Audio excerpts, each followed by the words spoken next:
Seleri yanjye maze kuyihata, urabona iyi myanda ngomba kuyikuraho kayijyana ahagenewe mu gikoni. Igikoni icyo ari cyo cyose kigomba kuba gifite akadobo cyangwa se ahantu mbega akantu ko kumenamo imyanda. Iyo umuntu ari gukora mu gikoni akayimenamo, n'ababyeyi ngo roho nziza zikura mu mubiri muzima, ugomba kwirinda ko mu mubiri wawe hajyamo mikorobe zitagize. Urabona seleri yanjye maze iyo nihingiye, maze kuyikura mu murima, maze no kuyihata.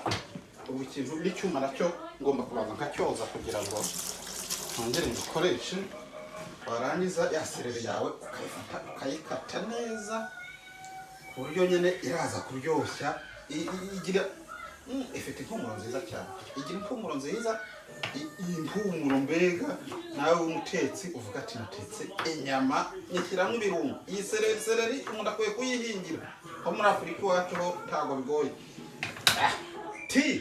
Bakunda kuyikoresha mu cyayi, ariko ni ikirungo cya mbere mu guhumuza inyama, yaba inyama y'inka, byagera kunjyohesha birayi, ariyo twita akabenzi iwacu, cyangwa se ingurube ku bandi bantu, bikaba gahebuzo. Ubu rero iki kirungo cya seleri cyo ndakatamo kabiri gutya gusa.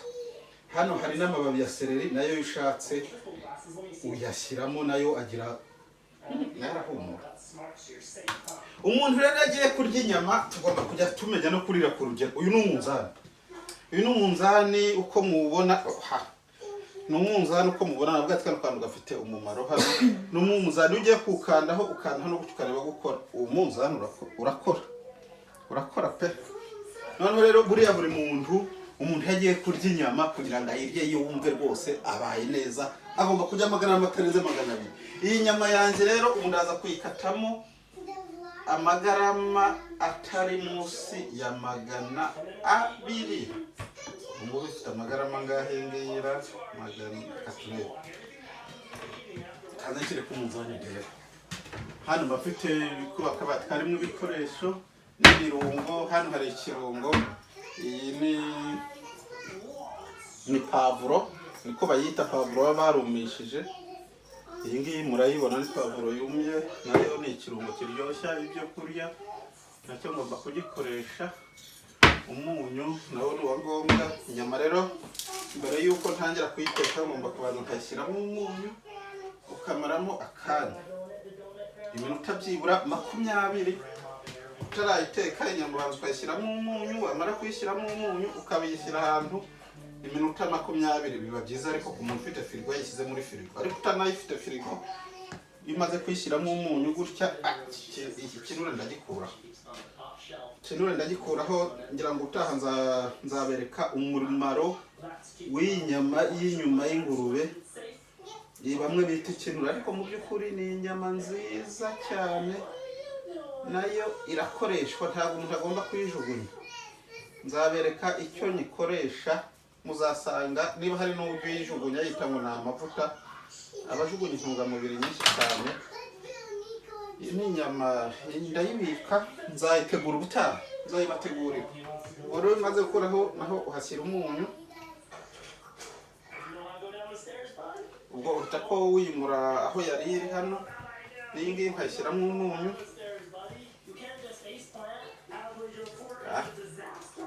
ukayishyiramo umunyu gutya. Warangiza kugira ngo mwabone ko nakarabye, mfite isuku, intoki zanjye zifite isuku, ntimutekereze ati ese bimeze bite, mfite isuku rwose. Iyo ndangije rero kwishyiramo umunyu gutya, fata isuriya. Ibikoresho byose umuntu agomba kuba abifite uruhande, nkayishyiramo gutya, nkayizana gutya. Nashyize ku isuriya. Ubu ngubu ngiye kubireka bimare byibura iminota 20 muri firigo. Ngiye kuyisubiza muri firigo, umunyu ubanze ujyemo, umwotere ubanze ukwiremo. Ngiye kuyitereka hano muri firigo igumemo iminota 20. Hasigaye nkomeze ntunganye ibirungo byanjye. Reka maze nkarabe intoki. Tugomba kuba dufite n'isabune yo gukaraba, isabune yo mu gikoni. Si ngombwa ngo ufite iyo wakoresha n'isanzwe, ariko biba byiza iyo ufite isabune yo mu gikoni ugakaraba intoki za. Kandi ukajya ureba no ku isaha, ukamenya ngo niba uri umuntu ugomba gukorera abashyitsi bararya ryari. Mu isaha n'iminota 20 inyama yanjye igomba kuba itunganye. ubwo rero ngomba kugira ngo ngiye gukata rero na seleri nazo nzikatemo uduce, amababi ya seleri nayo nzikatemo uduce kugira ngo nze kubona ukuntu nyashyira mu nyama yanjye. Gutyo birahagije. Ngomba gukoresha n'igitunguru. Igitunguru kiri he ngiki. Ngomba nacyo igitunguru rero umuntu agiye kugihata ntabwo igihe cyose ibintu ugiye gukora ugomba kubifita nuko urabona ko gifite ahantu ibi byose ntabwo wabitekera hamwe. Ndabanza nkate uriho agace ko hepfo nyanda ntabwo ko byanze bikuza ari ukuyikoraho umuntu akayijugunya kugira ngo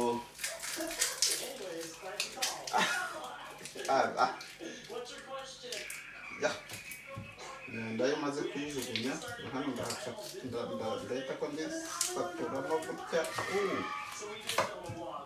hano mpaka noneho ndangiza ndagira gutya nyanda nyijugunya habigenewe hano. Mara kwijugunya habigenewe. Iki gitunguru nacyo kugikata ntabwo ari ugupfa gukata gusa. Igitunguru kijya mu nyama y'ingurube kigomba kuba gikase neza, gakata neza nyine ku buryo kiba gikase neza mu buryo bwuzuye. Uri kunkurikirana kuri YouTube rero urabibona ko ibirungo ndi kugenda mbyegeranya byose bigomba kujya mu nyama y'ingurube. Ubwo ndarangije. Ubu rero tugeze mu uhe mwanya? Tugeze mu mwanya wo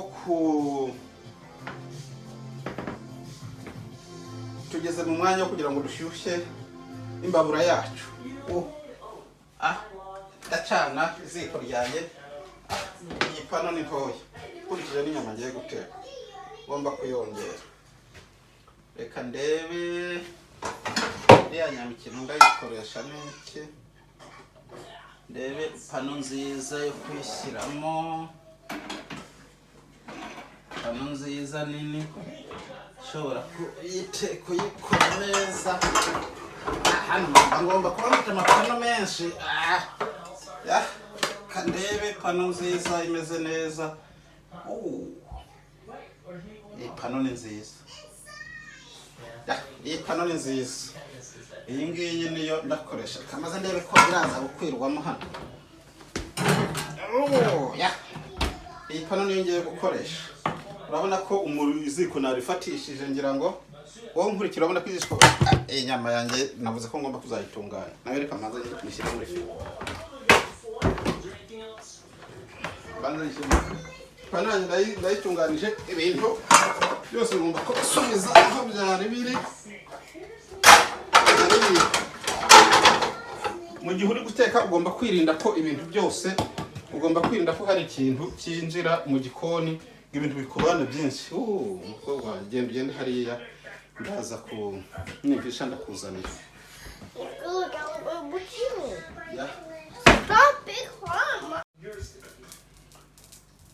Iyo umuntu ari guteka agomba kwirinda ko hari ibintu usanga binyanyagiye mu gikoni, ugasanga hari umwanda. Ikintu cyose ugomba kugisubiza mu mwanya wacyo. Nakubwiye ko ugomba inkokora ukaba yambaye neza.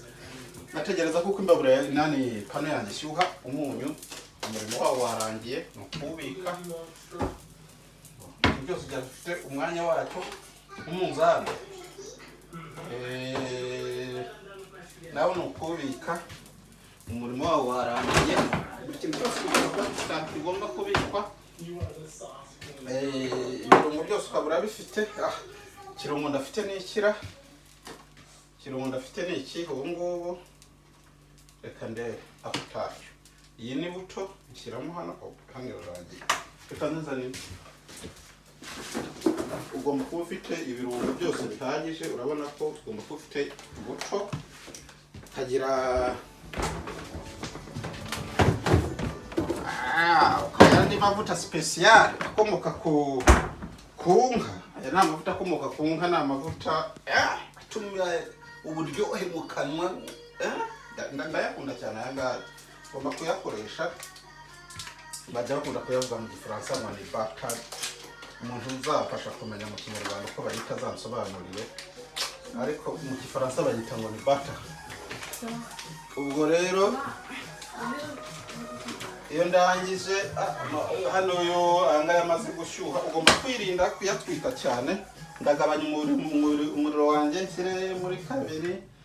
Bigomba kuba atari umuriro mwinshi urimo kugira ngo bitaza kugira icyo byonona. Hasigaye nayo nkayashyira muri buto atuma nyine ibiryo inyama wagize urabona nyine uburyohe. Urabona hano ugomba kubika ibintu byose ukabyiyegereza. Hasigaye agira bata nyine ikaba irimo. Urangije ntabwo uhita gushyiramo ibirungo. Ya nyama yanjye iminota 20 ubu yageze. Aha, urabona ko inyama hano irasa n'itose. Niba unyegereye ukareba neza, ino nyama irasa n'itose. Witegereje neza, niyi irasa n'itose. Urabona ifite n'igufa nyine rimwe ryo mu ivi. Ntabwo ari itago ry'ingurube. Hano h'ingurube hano ahangaha. Inyama iriba cyane. Ubwo ndayifata nshyire muri ya mavuta yanjye yamaze gushyuha. Urabibona cyane akantu kazamura umwotsi kugira ngo umwotsi uzamuke mu nzu hatazamo umwotsi mwinshi. Noneho inyama yanjye rero ngomba kuba mfite, ntabwo ko umuntu yari guteka agomba kuba afite ibyangombwa byose. Wirinda kuko urabona ko hano uyitegereje hano gutya urabona ko ibintu y'ibara ikaba ikenda gusa nk'umuhondo. Ikikubwira ko inyama igomba kumera neza, igomba kuba isa n'umuhondo gutya. Iraryoshye cyane, iraryoshye cyane rwose. Rero inyama yo ufata amavuta ukabiyashyira hejuru kugira ngo itunga na hahandi hatandukanye igira gutya, kuko amavuta ni ikintu dukenera mu mubiri wacu kugira ngo umuntu agire imbaraga. Mugomba kumenya ko imbaraga amavuta cyane cyane nk'aya ngaya akomoka ku nka ni iki atuma tugira imbaraga zo gukora imirimo itandukanye. Ntusanga ari gusinzira mu kazi cyangwa yicaye muri ofisi, ahubwo ugasanga nyine umuntu ameze neza yamaze kurya kuri iyi nyama. Reka inyama yanjye nongere nyihindure. Urabona ko no ku rundi ruhande narwo ibara ryahindutse. Urabibona ko hano rwose inyama yahindutse, ubona ko imeze neza. Hano imeze neza rwose, hano inyama imeze neza nta kibazo. Ubona ko imeze neza rwose nta kibazo na gitoya. Hano ndazana ya mavuta nze nyakiramo gutya kugira ngo imeze neza. Bya birungo byanjye biracyari hano ntabwo ndabishyiramo. Hano umuriro nawo nawugabanyije ntabwo ukiri mwinshi nka kare. Murabibona umuriro nawo ni ukuwugabanya. Ugomba kwirinda ko umuriro ubamo mwinshi cyangwa ubamo mukeya, mbega bikaba nk'urugero byose. Kagira ngo bana baje mu mwanya barashobora kandi bagomba kurya iyi nyama. Urabona ko imaze guhinduka, kagira gutya hose igomba guhinduka ikaba ikamera nk'iyabaye umuhondo. Mbere hasigaye ubundi inyama ikamera neza. Ibi ni byo bita gutegura inyama y'ingurube mu buryo bwa kijyambere. Urabona ukuntu isa hano mu ipanu, nta kirungo ndashyiramo. Niyo mpamvu umuntu wese uteka inyama y'ingurube agomba kugerageza gukoresha ipanu. Hari abantu barigiye kubikora mu buryo busanzwe tukayotsa ku giti, ariko burya inyama ntabwo uba uyokeje mu buryo bukwiriye. Ubundi kotsa inyama mu buryo bukwiriye igashya neza ukayirya imeze neza, ugomba kuyikaranga muri ubu buryo. Ntabwo ko nzabereka na ruriya ruhu rwayo ukuntu umuntu aguteka ukaryoha, ikaba inyama ya mbere. Ubugeze mu mwanya wo gushyiramo bya birungo byanjye. ndabanza nshyiremo ibitunguru, nabwiye ko harimo na seleri na ti, bya birungo byanjye ubwo ngiye kubishyiramo, murabibona. Ntabwo ndashyiramo pavuro, ya pavuro yumishije, ariko udafite iyumishije yashyiramo yayindi dukura mu murima. Ahasigaye ngomba kuba mfite akamamiyo ntabwo ngaka nkoresha kugira ngo inyama yanjye imere neza, mbega igire impumuro, irungo rishyiremo impumuro. Imeze neza.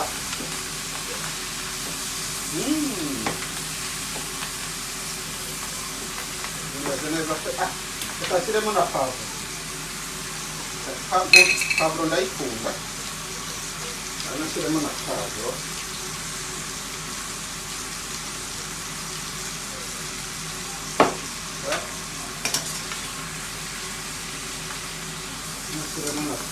Ibirungo nabyo nibimara guhindura ibara, ibirungo muri kubireba neza, muri kubyitegereza, nabyo nibimara guhindura ibara bimaze kuba umuhondo byose, ubwo ndaza gushyiramo reka ndebe, ugomba gushyiramo na kadivayi kugira ngo inyama nyine igire uburyohe imere neza. Ushyiramo na kadivayi gakeya, reka ndebe na kadivayi, ushyiramo na kadivayi, divayi yagenewe guteka, ushyiramo divayi itukura, ntabwo ari divayi zose. Inyama y'ingurube ushaka kuyitara cyane, iy'itako ry'ingurube ugomba kuba ufite divayi itukura kugira ngo yongera uburyohe mu kanwa, yongera uburyohe mu kanwa, igatuma inyama yiyegeranya, wayirya ukumva nyine mu kanwa imeze neza. Ubwo mu mwanya reka nongeremo pavuro yanjye kugira ngo inyama irusheho kumera neza. Urabona ibirungo byatangiye kuba nabyo nk'umuhondo, utangira kubona ko nabyo byatangiye rwose. Ibitunguru, seleri byatangiye ti, urabona ko nabyo byahinduye ibara. Ugomba nayo bimaze guhindura ibara rero nka gutya, ubwo ndaza. Ubundi biba byiza iyo wateguye isosi ikomoka ku magufa y'ikimasa cyangwa inyana, iyo sosi akaba ariyo uza kumenamo noneho ugatekeramo. Ariko uyu mwanya ubwo ntayo mfite, hari inzira nyinshi zigomba gutuma iyi nyama imera neza. Nababwiye kuko irahira hafi y'isaha n'igice kandi maze gukoresha iminota 15, hasigaye 45. Batangira vuba ize guhura n'isaha. Urabona kuko inyama yanjye uko byagenda kose n'ibirungo bifite ibara risa. Ubu ni ikigaragaza ko igihe kirageze cyo kugira ngo nshyiremo ibirungo byanjye nk'uko nabiteguye. Rero ukuntu ndabigenza nta kundi, ndashyiramo, ndafata akarahure hano mpime divayi nshyiramo. Ntabwo ari divayi itukura yagenewe guteka, ushyiramo kandi divayi ingana gutya, kugira ngo mwese murayibona. Divayi yagenewe guteka, ariko umuntu utayifite ushobora kuba udafite divayi nk'iyi ngiyi, birashoboka. Ugomba kuba ufite isosi wakuye nko mu magufa, biba byiza ari y'ikimasa, akaba ariyo ukoresha. Noneho ijya mu mwanya byihuse wa divayi. Ngewe umwanya nta sosi y'ikimasa nateguye ikomoka ku magufa y'ikimasa, ariko wowe ndashyiramo iyi divayi imaze kujyamo. Murabona kuko urabona kuko hari kuzamo ikintu cy'umwuka uri kuzamuka. Ushyizemo divayi hari umwuka uri kuzamuka.